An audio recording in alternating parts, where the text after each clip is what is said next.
જય માતાજી. આજે વાત કરવી છે સનાતન ધર્મની, પણ એના પહેલા એક વાત કરી દઉં ફિલ્મની. કે ગઈકાલે અમે કાંતારા 2 જોયું. કાંતારા મૂવીનો પહેલો ભાગ અમે જોયો હતો, એટલે કાલે અમે બીજો ભાગ જે 2 ઓક્ટોબરે રિલીઝ થઈ એટલે એ જોયો. સાઉથના ફિલ્મોનો ક્રેઝ વધ્યો એનું મેઇન કારણ છે કે એની અંદર ભગવાનની અને એના ધર્મને કેટલો જકડી રાખે છે, કેટલું મહત્વ છે એ બતાવવામાં આવી રહ્યું છે. ફિલ્મની સ્ક્રિપ્ટ ગમે એ હોય, પણ એની અંદર એ તો દેખાડશે જ કે ઈશ્વરનું શું મહત્વ છે અને ત્યાંનું કલ્ચર, ત્યાંનો ધર્મ, એ લોકોનો એનું કેટલું મહત્વ છે પોતાના જીવનમાં. અને અહીંયા તો નવરાત્રિના તમને ખબર હશે, ગરબાને પણ હિન્દી ગરબામાં કન્વર્ટ કરી દીધા છે અને 2 ફાર્મ નાગાનાથ થઈ રહ્યા છે આપણા ગુજરાતમાં. પણ ફિલ્મને કોઈ રિવ્યૂની જરૂર નથી કે એને કોઈ પબ્લિસિટી સ્ટન્ટની જરૂર નથી, કારણ કે સ્ક્રિપ્ટ જ એટલી જોરદાર છે. ફિલ્મ એકવાર જોવા જાજો.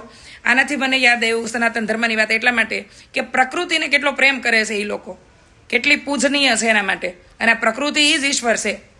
મેં હંમેશા કીધું છે કે આ કળિયુગમાં તમને કોઈ આમાં કરીને કંઈ પરચો ન આપે, પણ નિઃશુલ્ક જે વસ્તુ આપે છે ઈશ્વર, કે જેમાં તે ફળ, ફૂલ કે પશુ પ્રાણીને નુકસાન ન કરો. પ્રકૃતિ એટલે શ્વાસ, જળ, આ બધું આપે જ છે ને. એનો કોઈ ટેક્સ નથી ભરતા આપણે. એ તો ધરતી ઉપર રહેલા માનવીઓએ બધી આડા વાડા રીત રિવાજને બધું બનાવ્યું, એના માટે આ ટેક્સ વેક્સ ને બધું લાગ્યું સરકાર હાથે. પણ ઈશ્વરે જે વસ્તુ આપી એનો કોઈ ટેક્સ આપણે ચૂકવતા નથી, એટલે તો એ અમૂલ્ય છે, પણ આપણે એનું મૂલ કરી નથી શકતા. પણ સાઉથના ફિલ્મોમાં આ બધું સાફ દર્શાવે છે કે ઈશ્વર આપણા ઉપર કેટલો મહેરબાન છે, ઈશ્વર આપણને કેટલું કેટલું આપ્યું છે, એનું આપણે જતન ન કરીએ તો કાંઈ નહીં, પણ પતન ન કરવું જોઈએ. આ બધું દર્શાવે છે. તો આવી ફિલ્મો જોવી, આવી ફિલ્મોના રિવ્યૂ આપવા, આવી ફિલ્મોની સ્ટોરી સ્ટેટસ લગાવવા અને આવી ફિલ્મો જોવા માટે પ્રેક્ષકોને પ્રેરિત કરવા, બરાબર. બાકી આજકાલ તો ગુજરાતી ફિલ્મોમાં તે આઇટમ સોંગ આવવા માંડ્યા છે.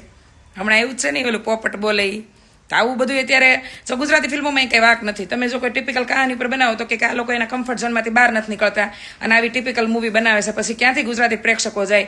તો એ લોકોએ ડાયરેક્ટરોએ કંઈક નવીન બનાવવાનું કરવાનું વિચાર્યું અને એને પણ આવા આઇટમ સોંગ નાખી દીધા. પબ્લિકને ગમે છે, હું ગમે છે એ બધી બધાને ખ્યાલ છે. જો કે સાઉથના મૂવીમાં તે એકાદું આઇટમ સોંગ હોય છે, એવા વલ્ગર અમુક ડાયલોગ હોય છે, પણ એટલું બધું ખરાબ નથી હોતું કે તમે ફેમિલી સાથે ન જોઈ શકો. કાંતારા મૂવીમાં મેં એક જોયું કે રાજકુમારી સાથે ત્યાં સુધીના સીન બતાવવામાં આવ્યા કે રાજકુમારી એને લઈને શાવર કરવા માટે સાથે જાય છે એક બાથમાં. તોય તે હિરોઈને એની વાસ્તવિકતા યાદ કરાવે છે કે તમે એક હિરોઈન છો, રાજકુમારી છો અને મારે આ ન કરવું જોઈએ, અને ત્યાંથી અટકી જાય છે. બાકી બોલિવૂડમાં જો આ સીન હોત ને તો બહાટી બોલી ગઈ હોત. તો આવા ફિલ્મો જોવો કે જેમાં પ્રેમને પણ એક વ્યવસ્થિત રીતે દર્શાવે છે, પ્રકૃતિને કેટલો પ્રેમ કરે છે, ધર્મને કેટલો પ્રેમ કરે છે, પોતાની કલ્ચર, પોતાની માટી સાથે કેટલા જોડાયેલા છે. આ બધી વસ્તુ જાણવાની, શીખવાની, જોવાની જરૂર છે. બાકી બોલિવૂડને બોયકોટ કરવા જેવું છે. મને આજ સુધી તમે કોઈ દિવસ મારી સ્ટોરી નહીં જોઈ